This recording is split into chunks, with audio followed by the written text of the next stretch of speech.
Selamat malam dan terima kasih sudah singgah di channel Cerita Tidur. Malam ini kita akan bercerita tentang seorang petani dan hewan ternaknya. Apa yang akan kamu lakukan jika seekor hewan ternak tiba-tiba merebahkan diri di depan ekskavator raksasa dan menolak pindah? Di Desa Keringan, aksi nekat seekor kerbau bernama Lara ini dianggap sebagai kegalauan. Tapi, siapa sangka, hanya dalam hitungan detik setelah bor raksasa itu menyentuh tanah, sebuah rahasia besar yang tersembunyi selama ribuan tahun meledak ke permukaan. Di Desa Keringan, waktu seolah berhenti berdetak di jam dinding yang berkarat, namun berlari kencang pada deru mesin-mesin traktor. Desa itu dulunya adalah hamparan hijau yang rimbun, tempat di mana nenek moyang mereka belajar membaca gerak awan dan mencium bau tanah sebelum hujan turun. Namun, seiring masuknya mekanisasi, hubungan antara manusia dan bumi mulai terkikis. Petani tak lagi menggunakan perasaan. Mereka menggunakan angka. Mereka menghitung liter solar, jam kerja mesin, dan tonase pupuk kimia. Suara lenguhan kerbau yang dulu menjadi musik pagi, kini digantikan oleh dentuman piston yang memekakan telinga. Di tengah hiruk-pikuk modernisasi yang dipaksakan itu, hiduplah Wira. Seorang pemuda yang kerap dianggap sebagai anomali. Di usianya yang masih kepala dua, ia justru memilih jalan yang dianggap mundur oleh penduduk desa. Ia menggarap sebidang tanah warisan di ujung desa. Sebuah lahan yang sudah lama ditinggalkan karena tanahnya dianggap mati. Retak-retak seperti kulit kering raksasa yang haus, tidak lagi mampu mengikat air. Satu-satunya teman setia Wira adalah Lara. Seekor kerbau betina dengan bulu kelabu gelap dan mata yang dalam, hampir terlihat seperti telaga hitam yang menyimpan rahasia purba. Lara bukan kerbau biasa. Sejak kecil, ia menolak untuk berkubang di lumpur seperti kerbau lainnya. Ia lebih suka berdiri diam di bawah pohon beringin tua, menatap tanah dengan kepala sedikit miring, seolah sedang mendengarkan bisikan dari kedalaman bumi. Musim bajak tiba. Sementara petani lain sudah menyelesaikan setengah lahan mereka dengan traktor hanya dalam hitungan jam, Wira baru saja mulai. Langkah Lara lambat dan terukur. Namun, pada hari pertama membajak, tepat di tengah-tengah lahan yang paling gersang, Lara berhenti. Ia tidak sekedar berhenti karena lelah. Ia mematung. Kakinya seolah tertanam ke dalam tanah. Wira menarik tali hidungnya, memanggil namanya dengan lembut, hingga akhirnya berteriak karena kesal. Panas matahari mulai membakar tengkuknya, dan rasa malu mulai merayap saat ia melihat tetangganya, Pak Karto, sambil melintas dengan traktor merahnya yang mengkilap. "Wira, buang saja kerbau malas itu!" teriak Pak Karto sambil tertawa. Suaranya bersaing dengan deru mesin. "Jual dia ke pejagalan. Belilah mesin bekas. Kau hanya membuang waktu di atas tanah bangkai itu." Wira tidak menjawab. Ia mendekati Lara, berniat memukul bokong kerbau itu agar bergerak. Namun saat ia menyentuh kulit Lara, ia merasakan getaran halus dari tubuh si kerbau.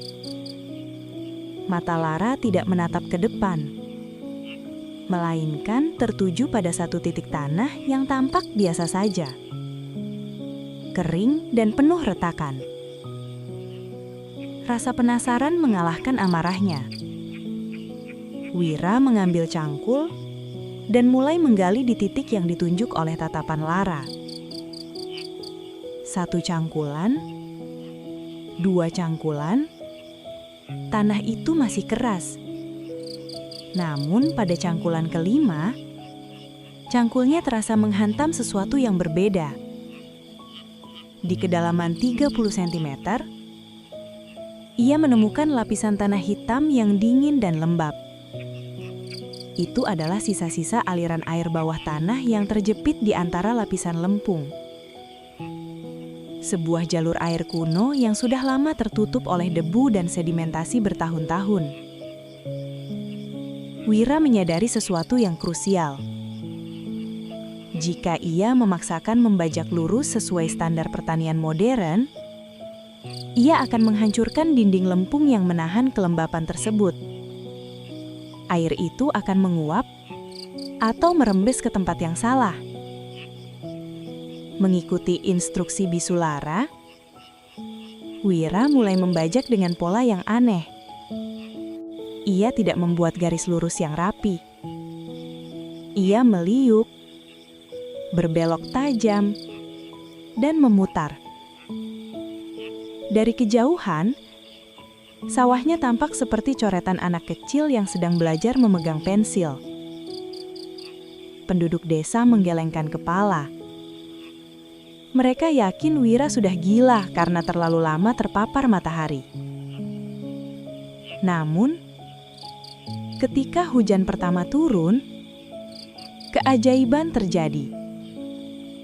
Di sawah-sawah lain yang dibajak lurus, air hujan mengalir deras ke selokan dan hilang begitu saja.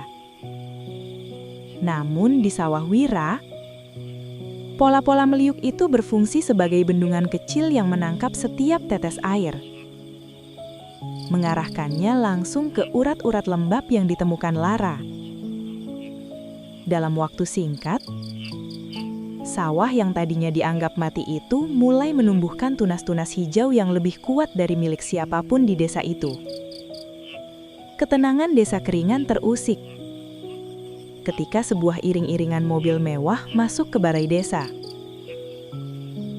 Mereka adalah perwakilan dari PT Abadi Beton, sebuah raksasa industri yang berniat membangun pabrik pengolahan semen terbesar di wilayah tersebut.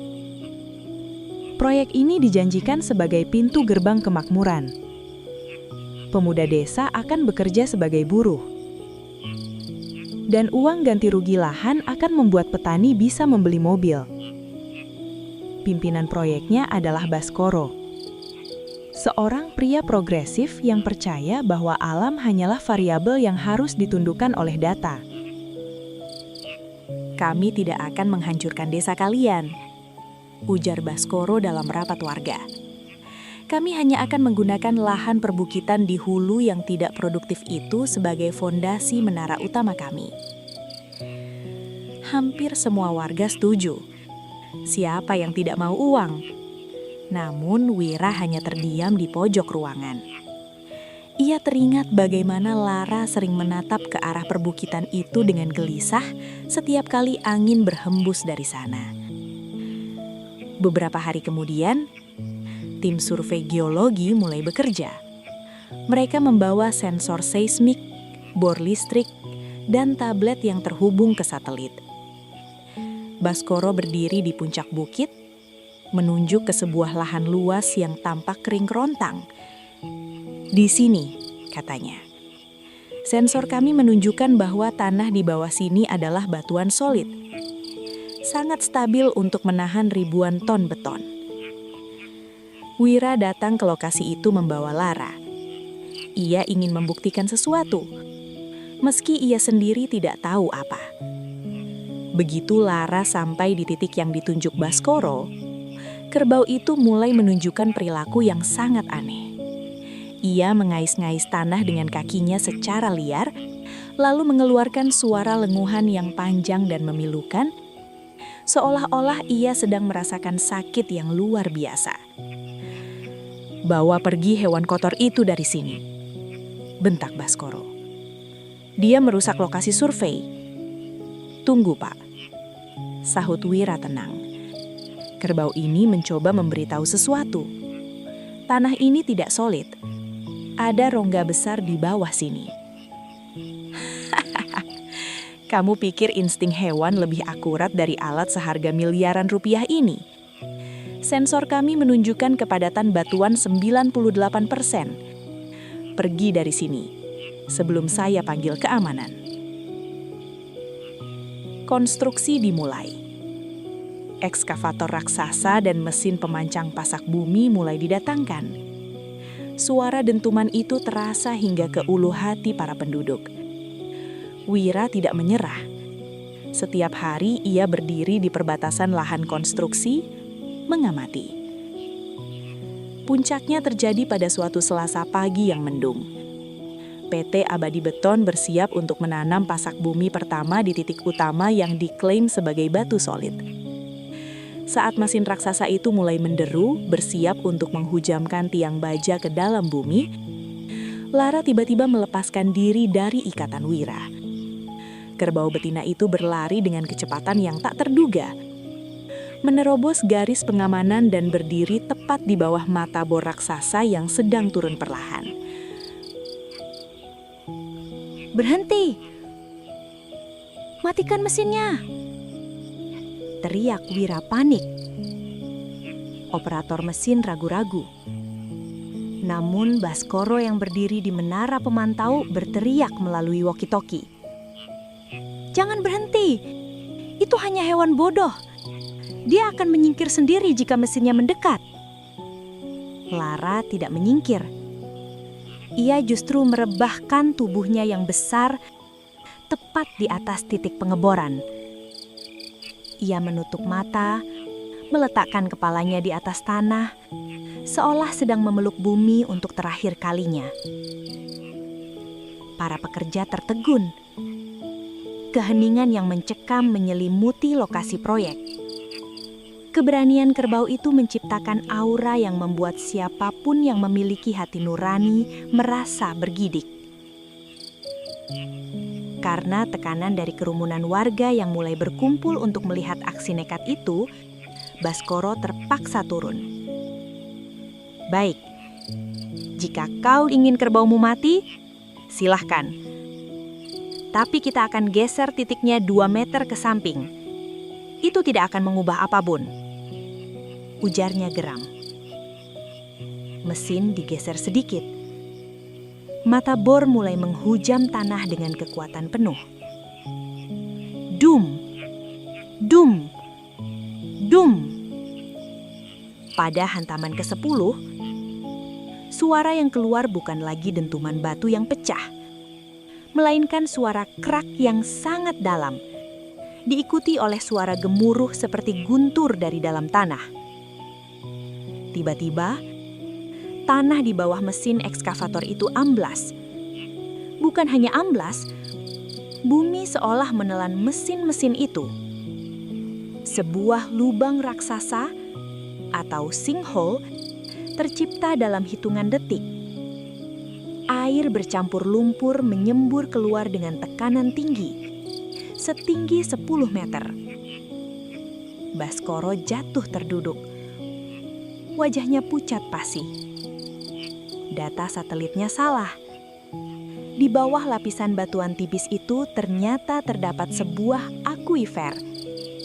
Gua air bawah tanah yang sangat luas. Jika tiang beton itu ditanam dan semen dituangkan, seluruh sistem air bawah tanah yang menghidupi Desa Keringan akan tersumbat dan tercemar selamanya. Desa itu akan benar-benar menjadi kering sesuai namanya dalam arti yang paling tragis. Lara yang tadinya merebah, berdiri dengan tenang. Ia berjalan mendekati lubang semburan air itu, lalu meminum sedikit airnya, seolah merayakan kemenangan kecil. Proyek PT Abadi Beton dibatalkan seketika. Risiko geologis yang ditemukan oleh seekor kerbau malas itu terbukti terlalu besar, bahkan bagi asuransi manapun. Perusahaan itu pergi dengan kerugian besar, meninggalkan lubang air yang kini oleh warga desa dijadikan sebagai mata air suci. Setelah kejadian itu, suasana di Desa Keringan berubah total. Tak ada lagi yang menertawakan Wira. Malahan setiap pagi, para petani akan mampir ke kandang Wira hanya untuk melihat kemana arah mata Lara menatap hari itu. Setelah kejadian itu, suasana di Desa Keringan berubah total. Tak ada lagi yang menertawakan Wira. Malahan, setiap pagi, para petani akan mampir ke kandang Wira hanya untuk melihat kemana arah mata Lara menatap hari itu. "Apa rahasianya, Wir?" tanya Pak Karto suatu hari, yang kini telah menjual traktor merahnya dan kembali memelihara seekor sapi muda. Bagaimana dia bisa tahu apa yang tidak bisa dilihat mesin? Wira menepuk punggung Lara yang kini mulai ditumbuhi uban halus. Dia tidak punya rahasia, Pak. Dia hanya tidak pernah berhenti mendengarkan. Mesin-mesin itu berisik. Mereka menutup telinga kita. Kita terlalu sibuk memerintah tanah agar menghasilkan apa yang kita mau, sampai kita lupa bertanya apa yang tanah itu butuhkan. Wira melanjutkan ceritanya tentang bagaimana bumi sebenarnya selalu bicara. Melalui arah tumbuhnya lumut, melalui suhu tanah di pagi hari, dan melalui kelembapan yang dirasakan oleh kuku-kuku kaki hewan yang bersentuhan langsung dengan bumi tanpa perantara ban karet. Desa Keringan tidak menjadi desa yang kaya raya dalam semalam. Namun mereka menjadi desa yang paling tangguh. Saat desa-desa tetangga gagal panen karena perubahan iklim yang tak menentu, Keringan selalu punya cara untuk bertahan. Mereka belajar mengikuti pola-pola air yang diajarkan oleh jejak kaki Lara. Mereka belajar bahwa efisiensi tidak selalu berarti garis lurus, dan kemajuan tidak selalu berarti kecepatan. Lara meninggal beberapa tahun kemudian pada suatu malam yang tenang setelah hujan lebat. Ia dikuburkan tepat di titik di mana ia pertama kali berhenti membajak. Di atas kuburannya, Wira tidak memasang nisan dari batu, melainkan menanam sebatang pohon beringin yang kini tumbuh menjadi pelindung bagi seluruh sawah di sana.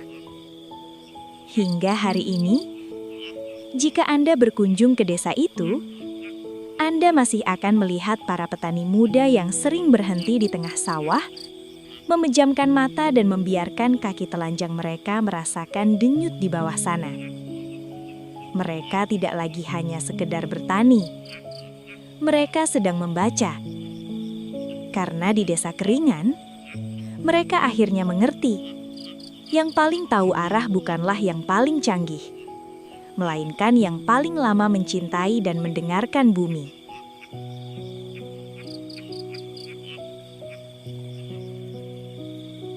Kisah dari Desa Keringan ini mengingatkan kita bahwa terkadang dunia menjadi terlalu bising sehingga kita lupa cara mendengarkan.